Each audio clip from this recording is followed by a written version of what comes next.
Selamat pagi semuanya. Saya Tika Lulu di sini bersama adik-adik belajar memanen labu madu di kebun Pak Detitut.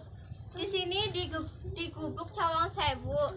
Ini hasil memetik tadi pagi. Iya.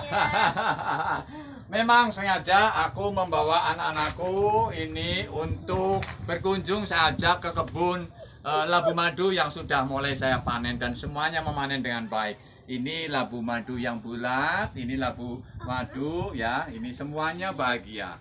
Anak-anakku ini ada 3 mahasiswi yang sekarang sedang belajar di perguruan tinggi swasta salah satu di Purwokerto.